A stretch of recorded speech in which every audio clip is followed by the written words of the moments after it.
Entrou no cotidiano dos militares angolanos. Enchem o rosto de simpatias e cordialidades para os encontros entre os chefes máximos das FAPLA e das FALA. Em Sangondo, arredores de Luena, um local onde hoje estão instaladas as forças da UNITA, o general Ben das FALA e o coronel Ergino Carneiro das FAPLA conversaram durante 4 horas sob um sol escaldante. Esta comissão militar provisória fez o ponto da situação sobre o movimento de tropas, a desminagem e a ida de uma delegação militar da UNITA a Luanda. A desminagem de todo o território angolano é um quebra-cabeças. Os próprios dirigentes militares admitem que até às eleições não é possível limpar todo o terreno. No quartel de Sangondo, os soldados insistiam para que os jornalistas nunca pusessem um pé fora dos carreiros visíveis. Presentemente ainda aparecem algumas que não... Pensamos que dentro de poucos dias também vamos desminar. Uma delas é esta que aparece aqui. Por que deixaram ainda algumas que já estão visíveis? Deixamos algumas porque essas não foram tão prioritárias como as que já resolvemos que são mesmo antitanques. Nesta zona que controlaram a partir do dia 12 de maio, têm algum mapa, têm a localização exata das minas ou não? Sim, temos. Os camaradas das FAPLA então nos apresentaram os tais campos da mina e assim todo o cuidado nosso ainda é não utilizar as tais rodas que eles nos mostraram que havia minas. Em muitos locais está a ser lançado fogo ao capim de modo a provocar o rebentamento das minas antipessoais. É uma das poucas tarefas em que se ocupam os cerca de 200 soldados da UNITA aqui aquartelados. E com o aproximar da constituição do Exército Único, a vertente militar deixa de ser importante. Eu penso que neste momento, sobretudo quando a parte militar já cumpriu a sua missão, vai evidenciar-se mais a parte política. Mas tem já planos para as pessoas que vão ter que deixar o Exército, planos para ocupar essas pessoas? Absolutamente. Temos um programa vasto sobre aqueles que vão deixar porque já a idade não permite, sobre aqueles que vão deixar porque têm deficiências físicas, aqueles que vão deixar porque não querem mais, tudo está organizado. Como é que acha que vai ser a convivência no Exército Único? Eu penso que isso vai ser possível, sobretudo porque primeiro teremos que preparar equipes de instrutores, depois teremos que criar uma doutrina própria, porque, como sabe, as FAPLA têm o seu princípio doutrinário mais de influência soviética e nós mais de influência ocidental. Teremos que estudar qual é a doutrina que vai praticamente dar o azimuth ao próximo exército. Depois disso criado, o resto vai seguir. Daqui a 3 dias de picada, Ben está de novo na Jamba, mas brevemente deve ir a Luanda, integrando a delegação das FALA. A visita deve acontecer esta semana, mas a recíproca deslocação das FAPLA à Jamba só ficará para depois da reunião da Comissão Conjunta Político-Militar. Fontes em Luanda garantiram hoje à RTP que o protocolo de Lusaka não será assinado amanhã e que avançar com qualquer data será apenas especular.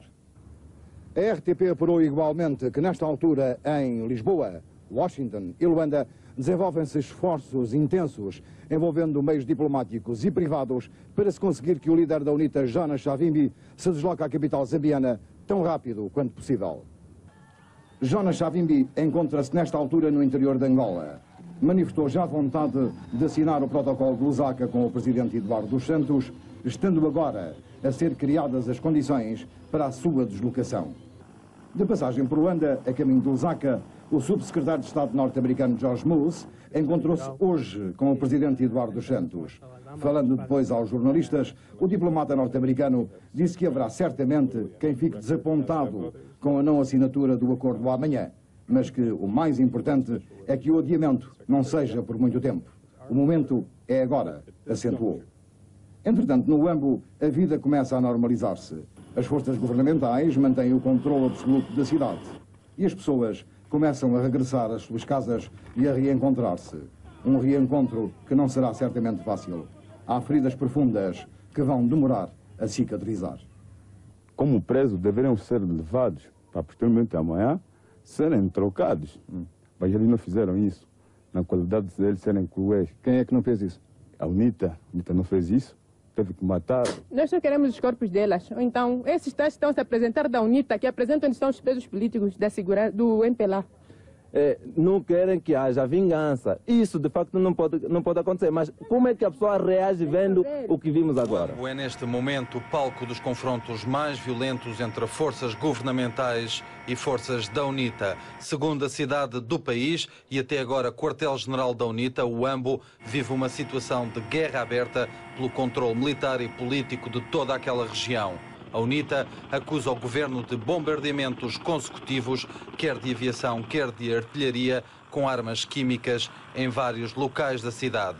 No meio de tudo isto, todo o pessoal da missão de verificação da ONU em Angola, o NAVEN 2, abandonou a cidade com destino a Luanda, tendo seguido o mesmo exemplo grande parte dos membros da Cruz Vermelha Internacional.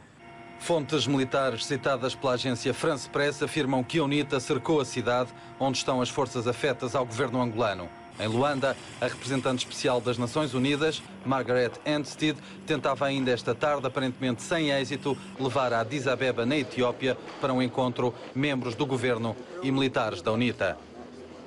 Comissões política e militar reunidas com observadores internacionais na capital etíope, mas sem a entrada de jornalistas, que a segurança evitou a todo custo. A delegação governamental angolana está convencida de que, se for resolvida a questão dos acordos de Bicesse, haverá condições para concluir amanhã um dos pontos da ordem de trabalhos. Como vocês sabem, estamos a negociar no COVEM, sem primeiro chegarmos às conclusões, podermos revelar aquilo que e o ponto das discussões, porque isso pode criar expectativas negativas. Para a delegação da UNITA, as falas só foram reativadas porque o governo transformou as FAPLA em ninjas. Mas se o governo angolano extinguir a polícia antimotim, o movimento de Jonas Savimbi está na disposição de desmantelar as FALA. É o que nós pretendemos, porque queremos, de facto, resolver a crise numa angolanidade que prime pela confiança das partes signatárias do acordo de paz. Mesmo que não seja um acordo formal, espera-se que de Addis Abeba possa sair algo de concreto. Não diria que se possa sair daqui com um acordo, mas creio que podemos sair com alguma coisa de concreto. O quê? Isso é o que vamos ver. Fica a esperança de um acordo entre as partes em conflito. Apesar do impasse verificado nestes 2 dias de conversações, se pelo menos os acordos de Bicesse forem reconhecidos, isso implicará necessariamente um cessar-fogo em todo o território angolano. Entretanto, o governo português acompanha atentamente a situação dos 14 portugueses detidos pela UNITA. Ontem mesmo o gabinete dos Ministros dos Estrangeiros interveio diretamente e no sentido de obter, junto de alguns responsáveis da UNITA, garantias de que essa libertação se podia ocorrer. A notícia da Rádio Nacional de Angola acrescenta que o chefe do Estado-Maior das Forças Armadas Angolanas, General João de Matos, deslocou-se hoje à cidade do Soio, acompanhado por um grupo de jornalistas angolanos, que terão testemunhado a presença das forças do governo na região. A imprensa estrangeira, incluindo os correspondentes permanentes há muito acreditados na República de Angola, foi excluída da deslocação. Aos microfones da Rádio Nacional, o general João de Matos afirmou ter-se tratado de mais uma batalha e que a guerra não ficará por aqui. Horas antes, a rádio da UNITA, a Vorgan, que imita a partir da Jemba, noticiara que se travavam violentos combates no Soio e que as plataformas petrolíferas estavam a arder. Informações que não foi possível confirmar oficialmente, mas avançadas à RTP por outras fontes, estabelecem um quadro diferente. As forças governamentais terão de facto conquistado a zona do aeroporto, mas não dominam a área urbana e administrativa da cidade, junto à faixa marítima, onde ainda se encontrarão efetivos da UNITA. Segundo as mesmas fontes, as forças do governo terão bombardeado nas últimas horas posições da UNITA em Caxita e Porto Quipiri, na província do Bengo, a cerca de 60 km de Luanda, parecendo estar iminente uma ofensiva também na província do Kwanza Norte, visando a reconquista da cidade de Ndolatando.